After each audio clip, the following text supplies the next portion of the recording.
तो जैसे कि आप में से बहुत सारे लोगों को पता है कि मैं पिछले 2 साल से एक इलेक्ट्रिक टू व्हीलर चला रहा हूं और अभी इस फेस्टिव सीजन में मुझे ये क्वेश्चन बहुत बार आ रहा है कि हमें एक इलेक्ट्रिक स्कूटर लेना चाहिए या फिर एक पेट्रोल स्कूटर की तरफ जाना चाहिए। तो अपने पिछले 2 साल के एक्सपीरियंस से आज मैं आपको ये चीज़ क्लियर कर दूंगा कि किस इंसान के लिए इलेक्ट्रिक स्कूटर लेना फायदेमंद होगा और किस इंसान के लिए इलेक्ट्रिक स्कूटर लेना नुकसान का सौदा होने वाला है। और इस चीज़ को हम ऐसे ही नहीं, इसको प्रॉपर एग्जाम्पल्स के साथ, पूरी कैलकुलेशंस के साथ समझेंगे। तो जब भी हम कोई भी व्हीकल लेने जाते हैं तब मेनली हम 3 कॉस्ट उसकी देखते हैं। सबसे पहली है उसकी अपफ्रंट कॉस्ट। अपफ्रंट कॉस्ट का मतलब है जिस प्राइस के ऊपर हम उस व्हीकल को खरीदने वाले हैं वो हो गई उसकी अपफ्रंट कॉस्ट। सेकंड जो सबसे इंपॉर्टेंट कॉस्ट है वो है उसकी मेंटेनेंस की कॉस्ट, कि 1 साल में या 1 महीने में आपको उस पर कितना स्पेंड करना पड़ता है उसकी मेंटेनेंस के लिए। और फिर सबसे ज्यादा इंपॉर्टेंट तीसरी कॉस्ट है रनिंग कॉस्ट। तो सारा का सारा लोचा रनिंग कॉस्ट का ही है, उसको मैं आपको अच्छे से डिटेल में समझाऊंगा। सबसे पहले अपफ्रंट कॉस्ट की बात करें तो अब से 2-3 साल पहले तक क्या होता था कि पेट्रोल स्कूटर और इलेक्ट्रिक स्कूटर के प्राइस में हमें काफी ज्यादा गैप देखने को मिलता था।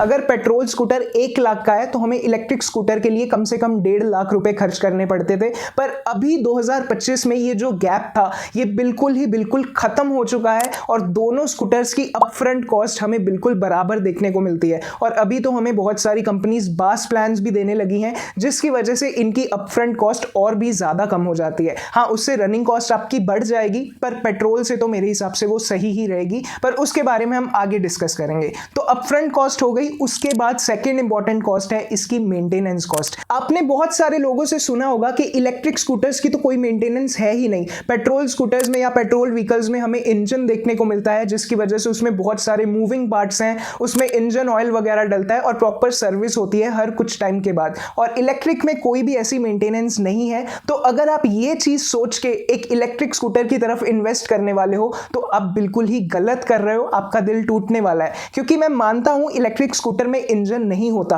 पर इसमें भी हमें टाइम टू टाइम सर्विस करवानी पड़ती है और इसकी सर्विस पेट्रोल स्कूटर्स की तरह नहीं होती। इसमें हमें जो भी वियर एंड टियर वाले पार्ट्स है उनकी सर्विस तो देखने मिलती ही है और उसके साथ जो सबसे बड़ी चीज होती है इनकी सर्विस में वो होता है इनका सॉफ्टवेयर अपडेट। और वो चीज हम घर पे नहीं कर सकते, उसके लिए हमें time to time service centre जाना पड़ता है हर 6 महीने बाद या हर साल के बाद, जैसे भी कंपनी डिसाइड करती है। तो हमें टाइम टू टाइम जाना पड़ता है, उनको उस सॉफ्टवेयर अपडेट का या प्रॉपर सर्विस के पैसे देने पड़ते हैं। तो अगर हम ओवरऑल देखें तो पेट्रोल स्कूटर और इसकी जो सर्विस है दोनों की बराबर सी हो जाती है। मेंटेनेंस कॉस्ट का पॉइंट भी दोनों को बराबर ही जाता है।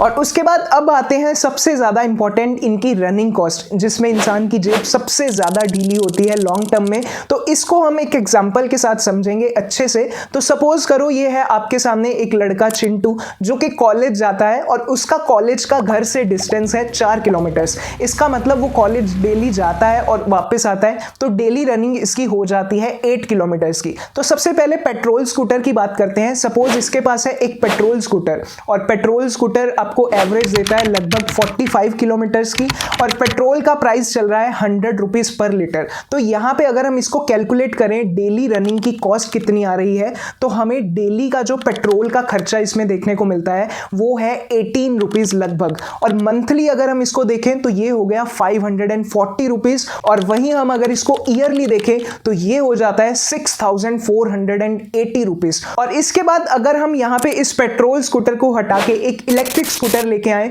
तब हमें कॉस्ट में क्या चेंजेस देखने को मिलेंगी। सबसे पहले तो इलेक्ट्रिसिटी का रेट देख लेते हैं। वैसे तो घरों में 7-8 रुपए पर यूनिट से ज्यादा नहीं होता, पर हम मैक्सिमम मान के चलेंगे कि मैक्सिमम 10 रुपए हमारा इलेक्ट्रिसिटी पर यूनिट का प्राइस है। और स्कूटर में हमें बैटरी है हमारे पास 3.5 किलोवाट आवर की और रेंज हमें मिल जाएगी लगभग 100 किलोमीटर्स की। तो 3.5 किलोवाट आवर की बैटरी को फुल चार्ज करने में लगेंगे 3.5 यूनिट, तो मतलब लगभग 35 रुपीज। और यहां पे अगर हम पर किलोमीटर की कॉस्ट निकालें तो वो हो जाता है 0.35 रुपीज पर किलोमीटर। और डेली रनिंग है चिंटू की 8 किलोमीटर्स की, तो डेली का यहाँ पे इलेक्ट्रिसिटी का एक्सपेंस हो जाता है 2.8 रुपीज। और वहीं हम इसकी मंथली रनिंग देखें तो वो हो जाती है 84 रुपीज की और ईयरली हो जाएगी 1008 रुपए की। तो यहाँ पे आप डिफरेंस देख सकते हो, एक तरफ था 6480 रुपीज और यहाँ पे है 1008 रुपए, तो डिफरेंस हो जाता है 5470 ₹172 का। तो ये हो जाती है हमारी सेविंग सिर्फ 1 साल की।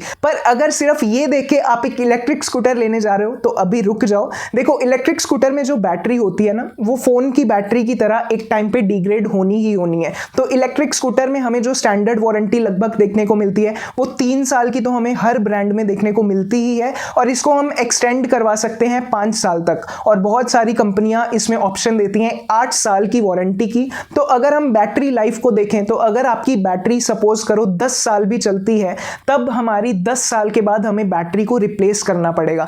तो 1 साल में हमने बचाए ₹5,472 और 10 साल में हम बचाएंगे ₹54,720 और 10 साल बाद अगर हमें बैटरी रिप्लेस करवानी पड़ती है, वैसे तो 10 साल बाद बैटरी के प्राइसेस काफी कम हो जाएंगे, पर अगर हम आज का ही प्राइस लेके चलें तो बैटरी का प्राइस हो जाता है लगभग 50,000 के अराउंड। तो 10 साल बाद अगर आप 50,000 उसकी बैटरी पे खर्च कर देते हो तो इसका मतलब हमने कुछ भी नहीं बचाया। इट मीन्स कि अगर आपकी रनिंग इतनी है या फिर इससे भी कम है, अगर आप इससे भी कम आपकी रनिंग होगी तो ये जो गैप था वो और ज्यादा बढ़ जाएगा, मतलब आपको और ज्यादा नुकसान होने वाला है। तो अगर आपकी रनिंग इतनी है या फिर इससे भी कम है, तब आप एक पेट्रोल स्कूटर की तरफ भी जा सकते हो, कोई भी टेंशन नहीं है, इतने सालों से भरोसा है तो आप बिना किसी फिक्र के एक पेट्रोल स्कूटर ले सकते हो। पर अगर आपकी रनिंग ज्यादा है तो अभी हम क्या करते हैं कि ये जो 8 किलोमीटर का डिफरेंस था इसको हम बढ़ा के कर देते हैं 25 किलोमीटर का। बाकी सब चीजों को हम सेम ही रखेंगे तो डिस्टेंस हो गया है 25 किलोमीटर का, मतलब डेली कॉलेज जाना और वापस आना, तो टोटल हमारा ट्रेवल हो जाएगा 50 किलोमीटर का। तो यहाँ पे हम देखते हैं कि हमें पेट्रोल के साथ क्या कॉस्ट आएगी। तो अगर हम पेट्रोल स्कूटर डेली चलाते हैं 50 किलोमीटर तो हमें पर डे जो पेट्रोल लगेगा वो लगेगा ₹111 का। तो मंथली हो जाएगा ₹3,330 और अगर हम ईयरली देखें तो ये हो जाता है लगभग ₹40,000 का, मतलब 1 साल में आप 40,000 का पेट्रोल यूज कर लोगे। और यहाँ अगर हम एक इलेक्ट्रिक स्कूटर के साथ इसको देखें तो हमने जैसे कैलकुलेट किया था कि पर किलोमीटर हमारी कॉस्ट आ रही थी 0.35 और अगर इसको 50 किलोमीटर्स के साथ देखें तो ये हो जाती है हमारी ₹17.5 ओनली। मतलब एक दिन में हमें जो इलेक्ट्रिसिटी की कॉस्ट आएगी वो ₹18 से भी कम देखने को मिलेगी। और इसी को अगर हम 30 डेज के लिए देखें तो वो हो जाती है ₹525 और ईयरली हो जाता है आपका ₹6,300। तो यहाँ पे आप देख सकते हो कि 6,300 और 40,000 में कितना बड़ा गैप है। तो लगभग आपके ₹33,600 इसमें बचने वाले हैं अगर आप एक इलेक्ट्रिक स्कूटर लेते हो। तो अगर आपको 10 साल के बाद, या 10 साल छोड़ो, आपको 7-8 साल के बाद भी बैटरी चेंज करवानी पड़ जाती है, तब भी आप सिर्फ 1.5 साल में आपके 50,000 कमा लोगे और उसके बाद आपकी बैटरी जितनी भी चलेगी वो सब आपकी सेविंग होने वाली है। तो अगर आपकी रनिंग इतनी है या फिर इससे थोड़ी बहुत आसपास मिलती जुलती है तो फिर आपको डेफिनेटली एक इलेक्ट्रिक स्कूटर लेना चाहिए। बाकी आप आपके हिसाब से, आपकी रनिंग के हिसाब से अब इस चीज को कैलकुलेट कर सकते हो और आपके लिए आपका बेस्ट स्कूटर चूज कर सकते हो। तो आई होप आपको ये इन्फॉर्मेशन अच्छी लगी होगी और इससे आपको कोई भी हेल्प मिलती है तो प्लीज वीडियो को लाइक करना, और अगर कोई इंसान है जो इसी चीज में कंफ्यूज है तो उसके साथ ये वीडियो को जरूर शेयर करना। और नीचे आपको एक हाइप का ऑप्शन देखने को मिल जाएगा, हाइप भी कर देना, हाइप करने से वीडियो को अच्छी रीच मिल जाती है। बाकी फिलहाल के लिए इस वीडियो में यही था। मैं मिलता हूं आपसे अगली किसी और नई इंटरेस्टिंग वीडियो में, तब तक के लिए बाय बाय, टेक केयर।